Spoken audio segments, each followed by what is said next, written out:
Merci de rester fidèles à nos programmes sur la WF1 TV. Mesdames, Messieurs, bonsoir et bienvenue dans ce flash d'information. Le Sénégal accueille la deuxième édition de la conférence sur la masculinité positive présidée par M. Macky Sall, président de la République du Sénégal. Cette conférence organisée par l'Union africaine va se tenir du 9 au 10 novembre au CICAD à Diamniadio. Cette initiative qui tend à booster les actions a aussi pour but de promouvoir la masculinité positive pour mettre fin à la violence contre les femmes et les filles. Arrestation du journaliste d'investigation Pape Alé Niang. La presse sénégalaise exige la libération du journaliste accusé de divulgation de documents militaires sans autorisation de la hiérarchie de nature à nuire à la défense nationale. La coordination des associations de presse condamne l'arrestation de Pape Alé Niang et exige sa libération immédiate et sans condition. Selon la CAP, la liberté de presse d'investiguer et d'informer n'est pas négociable.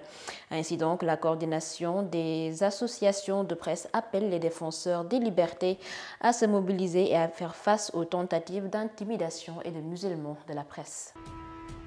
Dans l'actualité internationale, à Kherson, l'électricité rétablie après 2 jours de coupure.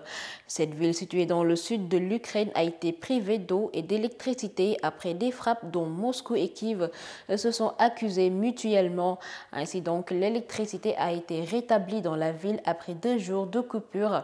Cependant, l'Ukraine a accusé la Russie de piller et d'occuper avec des militaires en civil des maisons vides de Kherson pour se préparer à des combats de rue. Élection de mi-mandat aux États-Unis, les Américains appelés aux urnes aujourd'hui. Ces élections de mi-mandat sont cruciales pour les 2 dernières années de la présidence de Joe Biden. Les électeurs doivent renouveler la totalité des sièges de la Chambre des représentants, un tiers des sièges du Sénat et toute une série de postes d'élus locaux. Organisées 2 ans après les présidentielles de 2020, ces élections de mi-mandat sont aussi un référendum pour l'occupant de la Maison-Blanche, Joe Biden.